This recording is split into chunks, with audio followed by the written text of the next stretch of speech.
12월 4일 화요일 황장수의 뉴스 브리핑 시작하겠습니다. 어제 이어 오늘도 비가 왔습니다. 겨울에 무슨 비가 이렇게 장마철처럼 추적추적 오는지 모르겠는데요.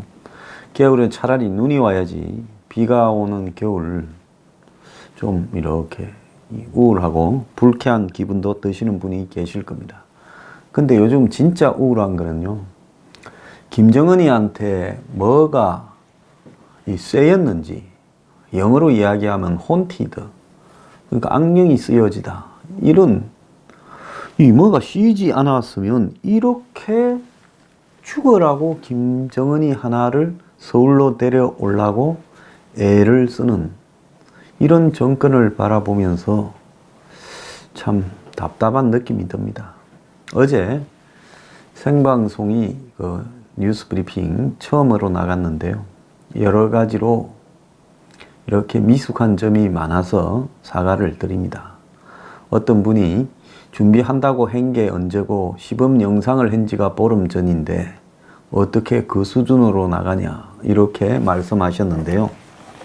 맞는 말씀입니다. 장비도 다 갖추고 소프트웨어도 사고 했는데요. 솔직히 말씀드리면 저는 기술적인 부분에 원래 거의 맹탕입니다. 사무실에 일하는 분들 중에요. 옛날부터 그냥 저하고 일하다가 이 일을 같이 하는 것이지 이런 부분을 만질 수 있는 인력이 사무실에 없습니다.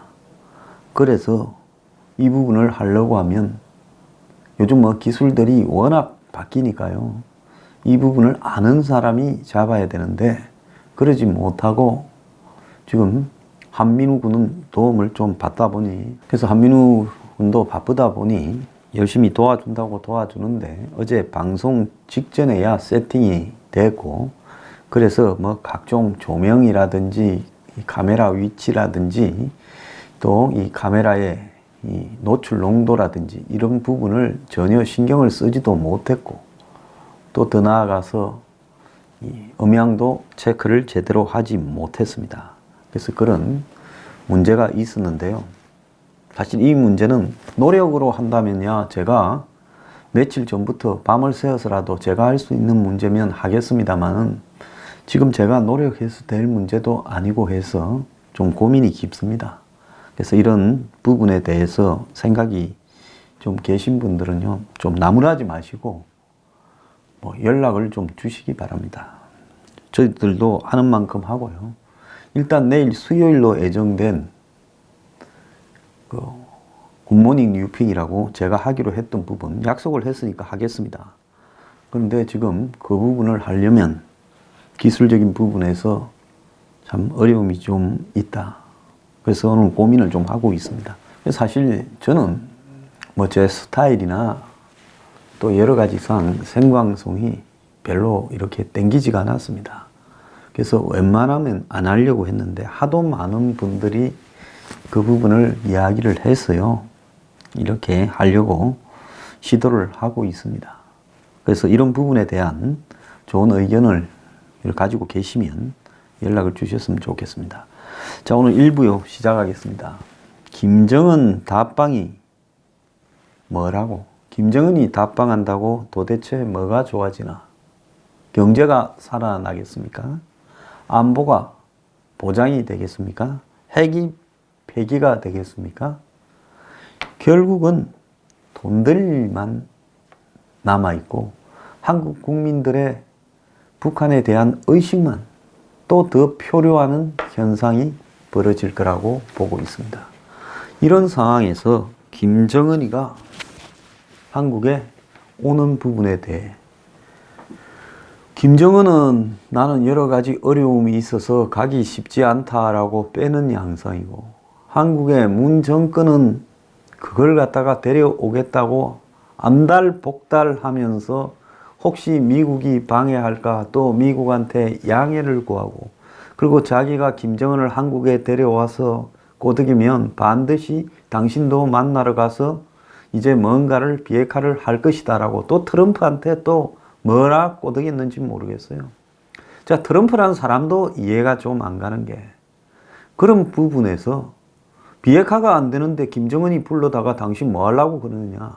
이렇게 한마디를 쏴붙여 버렸어야 되는데 저 사람도 지금 정치꾼이다 보니까 자기의 지지율이나 중간선거에 이후 자신의 어려워지는 입지를 또 한 번 북한을 가지고 어떻게 해볼까 하는 생각을 또 아직 이렇게 안 버리고 있어요. 밑에 있는 참모들은 죄다 북한하고 부부는 이제 털렸다라고 생각을 하는데요.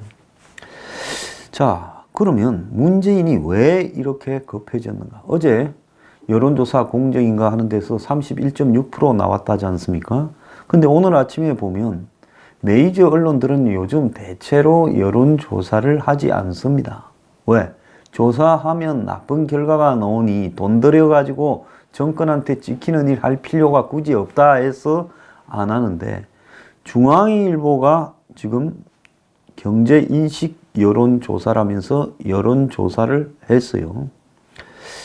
자, 그리고 그걸 하는 김에 또 문재인 지지율까지도 조사를 했습니다. 그래서 중앙일보 조사를 보니까 문재인 지지율이 두 달 새 64에서 47%로 떨어졌습니다. 그러니까 중앙일보 조사에서 이렇게 나왔다. 자, 이건 뭐 매우 우려스러운 상황이라고 문쪽에서는 비춰지겠죠. 중앙일보가 9월 27일, 9월 28일 평양 갔다 온 직후 조사했을 때는 63.6%였는데 16.5%나 하락을 했다는 겁니다. 연령별로는 50대, 60대에서 30%대, 그리고 자영업자에서 41%, 가정주부 계층에서 40% 이렇게 떨어지고 있다는 겁니다. 자, 그리고 경제에 대해서는 72%가 나쁜 상황이라고 대답을 하고 있습니다. 자, 이렇게 보면 문정부의 경제 정책에는 긍정 22%, 부정이 43%였다. 이렇게 나옵니다. 또 다른 여론조사에서 내일신문이 한데 보면 문재인 정부의 경제평가가 나빠졌다 64.4, 좋아졌다 26.4 이렇게 나오고 있습니다. 자, 이런 부분을 보면 문 정권은 어지간히 자신의 지지 기반을 다지고 그들에게 마음에 드는 일들을 많이 했죠. 저는 한국의 한 30%의 국민이 친북 좌파일 거라고 보고 있습니다. 우리나라 국민이 5천만인데 이 중에서 30%, 1,500만이 친북 좌파다. 이렇게 본다면 이 나라가 정말 매우 우려스러운 상황이라고 저는 보고 있습니다. 자, 이 사람들이 거의 마지막까지 문 옆에서 문의 이런 정책들을 지지할 거라고 저는 보고 있는데요. 그래서 이 친북 좌파들 중에도 이 친북형 좌파가 있고 비친북형 좌파가 있는데 문이 30%가 무너지는 순간은 이 비친북형 좌파들이 또 빠져서 무너질 거라고 봅니다. 그러면 친북형 좌파의 숫자는 어느 정도 되느냐? 제가 봤을 때 북한 문제에 대해서 무조건 옹호적으로 생각하는, 부하내동에서 어떨 때 남들이 그러면 그런 것 같기도 하고 또 비판하면 아닌 것 같기도 하는 이런 사람을 빼고 무조건 평화 통일이 우선이고 북한하고 잘해가야 되고 북한을 도와줘야 되고 그리고 통일이 돼야 최우선이다. 다른 무엇보다도. 그러면서 국가연합이나 연방으로 가야 된다는 사람이 제가 볼 때 한 15% 정도, 10% 사이 정도가 될 거라고 봅니다. 자, 그러면 10%라 그러면 500만이고 15%라 그러면 한 750만이라는 겁니다. 그럼 친북이 대한민국에 그렇게 많느냐? 실제 그렇게 많다고 보고 있습니다.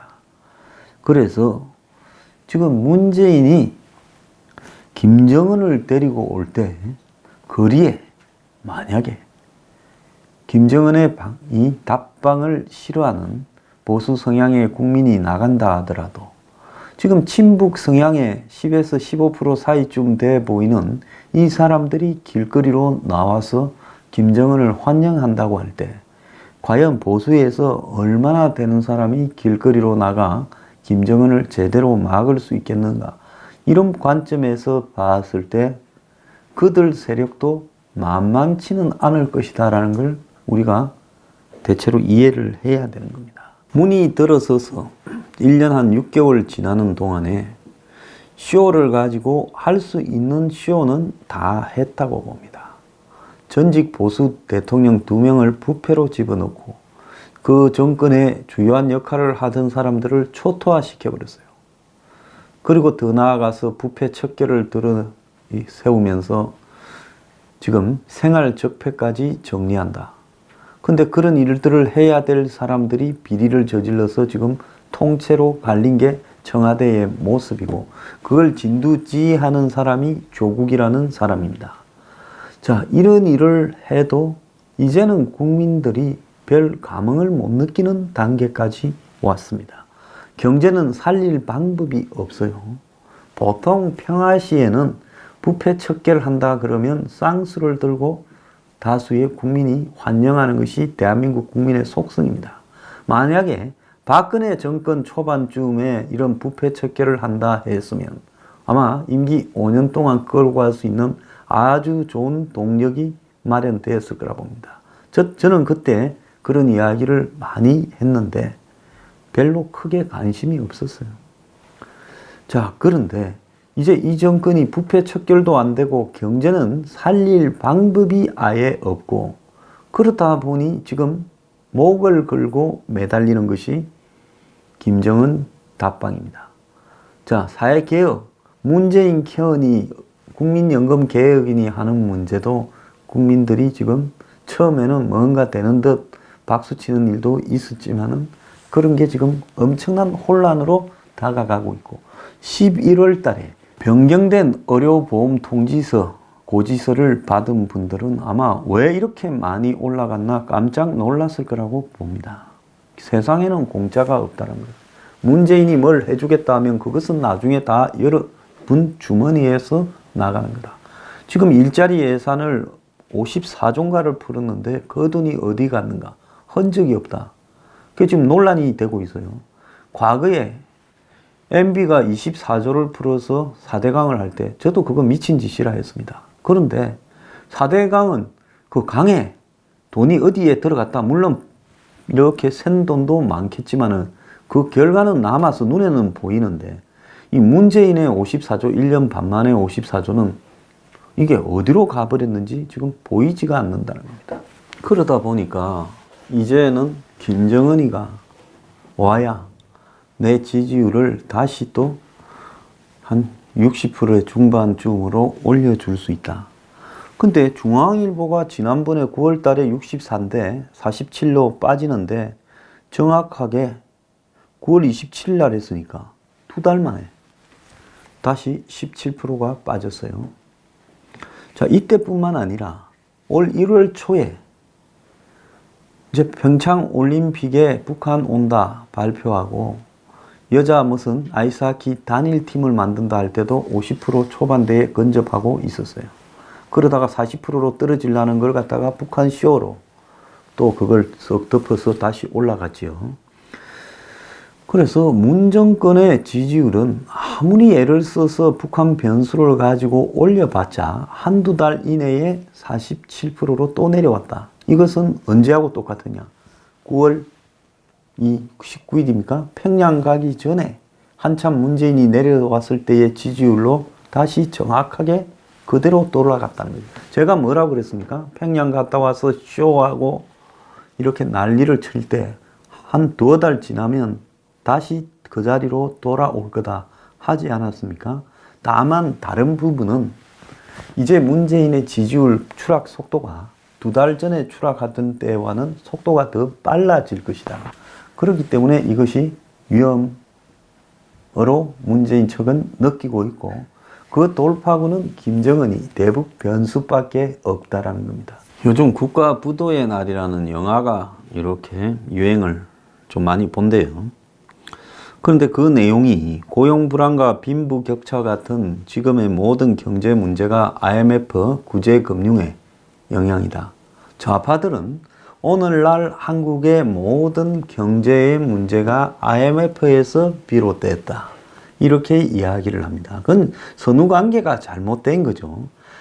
한국의 경제가 과거 같은 고도 성장이 이제는 끝났는데 그걸 모르고 계속 성장기라고 생각을 하면서 대기업들이 부채를 끌어다 쓰고 외채를 겁도 없이 갖다가 쓰면서 정신을 못 차리고 거기에 또 정권들이 무지하게 그런 행동을 방치했던 것이 IMF의 원인입니다. 하지만은 결국은 그런 류의 IMF 같은 이 충격은 반드시 한국이 고도 성장이 꺼질 때 겪을 수밖에 없는 부분이에요. 브릭스라고 하는 나라들이 지금 다 경제 위기에 코앞에서 신음하고 있는 것도 똑같은 이치라고 봐야 되는 겁니다. 자, 그런데 지금 오늘날의 문제가 모든 게 IMF 상황에 빠졌던 구제금융의 문제고 재벌과 결탁한 경제 관료가 노동자를 정리해서 IMF 핑계를 대고 다 구조조정을 해서 기업을 살리겠다라는 의도로 일부러 IMF를 끌어들였고 그래서 서민의 고통이 계속되어지고 빈익분, 부익부, 실업이 일상적인 상황이 됐다. 그런데 IMF가 우리나라의 그 이전에 주먹구구식 재벌 운영 체질을 개선시킨 게 아니라 이제는 바뀌지 않으면 방법이 없었으니까 그 바뀌는 계기가 타이에 의한 IMF에 의한 구조조정과 대출 제한 이런 부분으로 가게 된 거는 뭐 불행이고 또 한편으로는 우리가 정신을 차리는 계기가 되었다 이렇게 봐야 되는 거지만 고의로 IMF에 재벌 도우려고 일부 관료가 끌고 갔다라는 건 그건 코미디도 그런 코미디가 없죠. 그 다음에 금 모으기로 집에 있던 반지까지 다 내와서 국민들이 이렇게 했는데 그 금이 기업 부채를 갚는 데 쓰였다. 금 모으기 했지만 개인적으로 그냥 금을 공짜로 냈습니까? 그건 아니죠. 집에 있던 묵힌 금들을 내어서 당시에 국제적으로 통용될 수 있는 자산이 금이었으니까 그것이 금을 모은다라는 부분을 통해서 우리의 각오가 외부적으로 보여지는 계기가 되었고 힘을 한데 합치는 그런 계기가 되었지. 그것이 무슨 금 모아서 IMF 벗어났다. 그렇게 이야기를 하고 그것이 기업에 도움이 되었다. 이렇게 말하는 것도 옳지 않다고 보고 있습니다. 자, 악의적인 역사 왜곡이 이렇게 굉장히 좌파 일부에서 어설프게 알고 있는 또 세상의 모든 부분을 음모론적으로 바라보는 시각이 거기에 담겨 있는 게 사실이죠. 자, 그런데 문 정권이 지금 이런 IMF를 다시 한번 초래하려고 이러는가라는 저는 의문을 지금 금할 수가 없습니다. 한국의 외환 보유고가 굉장히 많다. 그때하고는 차원이 다르다. 한 3천억 달러쯤 있다. 큰 소리를 치는지 모르겠지만은 과연 그걸로 이런 외환위기가 오게 될 때 버틸 수 있을까? 저는 회의적으로 바라봅니다. 자, 지금 부동산 문제 완전히 그냥 아예 팔리지도 않고 셋업되어 있다고 지금 온 사방에 난리가 났습니다. 실제로는 집값이 폭락을 해야 되는데도 불구하고 거래가 중지되어 있지 호가는 별로 안 떨어졌다.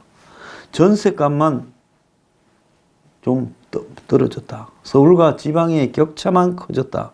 이렇게 지금 이야기들이 난무하고 있어요. 문 정권은 해결 능력을 상실하고 한마디로 부동산 거래를 스톱시키는 쪽으로 지금 부동산 문제에 그냥 물을 끼얹어 버렸습니다. 자, 그러면 이 부분들이 자연스럽게 거품이 문정권 이후에 있었던 부분이 꺼져가면서 가격이 적절하게 정리가 되면서 그 사이에 뭐 망할 사람은 조금은 망해야죠. 도리가 없는 겁니다.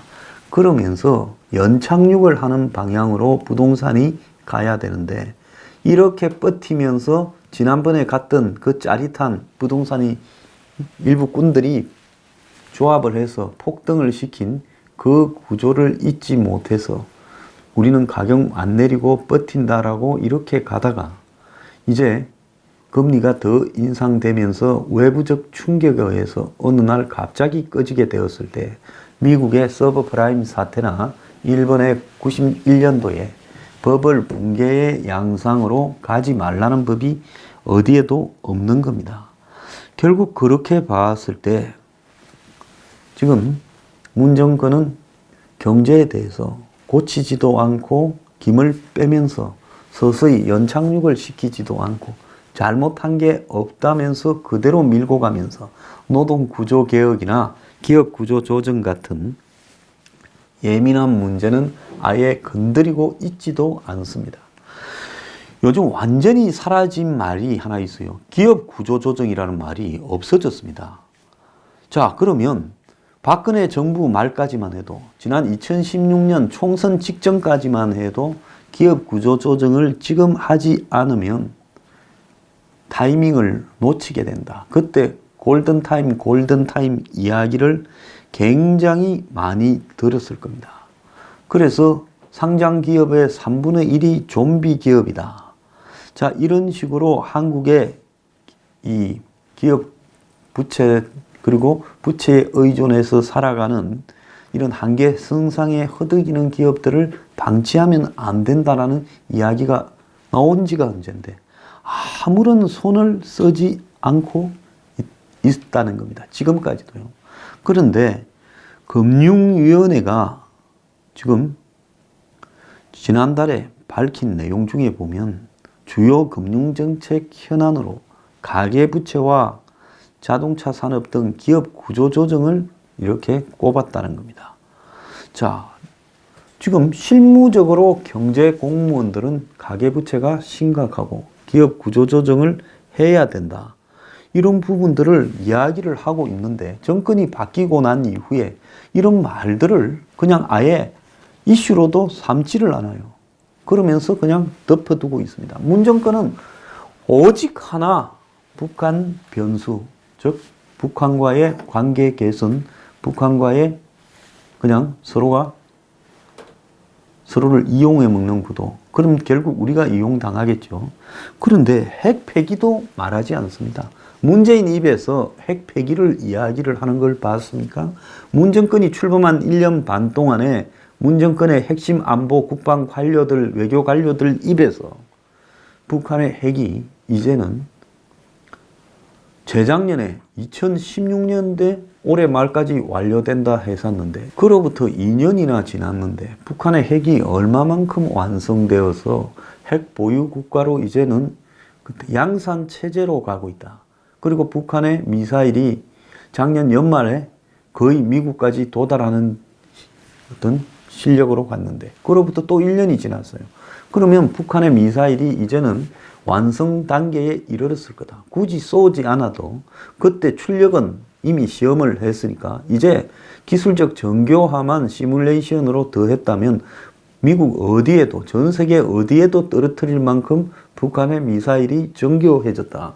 이 부분을 어떻게 할 것인가에 대해서 말을 하는 문재인 정부의 관료가 단 한 명도 없습니다. 문 정권의 실력자치고 북한의 핵과 미사일을 걱정하는 말을 1년 반 동안 아무도 하지 않았습니다. 북한이 단거리, 중거리 미사일에 스커드, 노동 이런 미사일에 핵탄두를 탑재해서 남한으로 쏘게 됐을 때 그것을 어떻게 감당할 건가에 대한 이야기도 어디에도 나오지 않습니다. 오늘 아침 조선일보에 보면 군 이래도 됩니까? 파주의 박격포 훈련이 부대에서 표적이 800m 빗나가 부대 안으로 두 발이 쾅쾅 터졌는데 20m 옆에는 기름 창고가 있어서 다 죽을 뻔했다. 자, 군이 남북 군사 합의로 지금 이 사격 훈련이 한 대에 다 몰린다는 겁니다.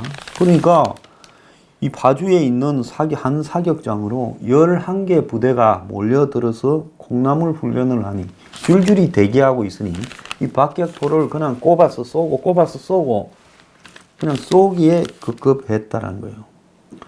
그래서 연말에 또 포탄이 지금 남아 있으면 이게 왜 포탄이 훈련해서 소모시키지 않고 남겼냐라고 이렇게 되니 급하게 지금 실사격 훈련을 했을 거라는 거죠.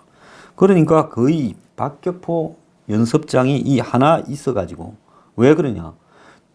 군사 분계선에서 5km 안에서는 적대 행위를 하지 않기로 해서 여기에 해당되지 않는 파주 건파리 박격포 이 훈련장에 다 몰려들어서 연말 지나기 전에 재고 포탄을 다 소진하자고 지금 여기서 쏴대다가 큰 사고가 날 뻔했다는 겁니다.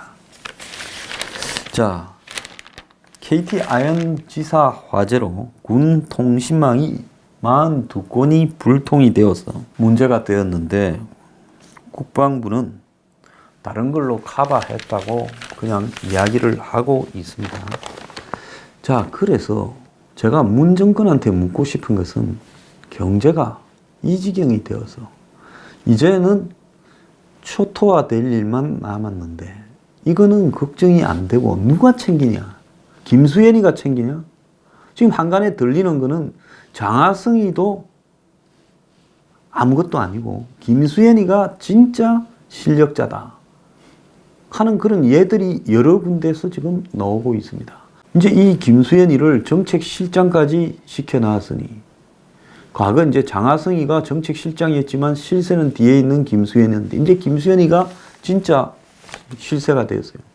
명실상부한 실세가 되었어요. 그럼 이 김수현이가 지 마음대로 장하성이보다 더 이념적으로 강하다고 보는데 끌고 가는 이 나라를 문재인은 한번 물어보지도 않느냐. 임종석이나 조국은 경제의 경자도 모를 거고 그런 김수현이가 공무원들이 뭐라 하면 맨밥 줄 거고 이 나라 경제는 한마디로 지극히 왜곡된 사고를 가진 삐뚤어진 한 사람이 지금 지 마음대로 끌고 가고 있는데 대통령은 경제는 아무것도 모르고 임종석은 당신이 알아서 하라 이런 식이다. 조국이는 열심히 적폐척결에만 열중하고 그래서 이 나라가 지금 김정은이 데려오면 뭐가 다 해결되는가?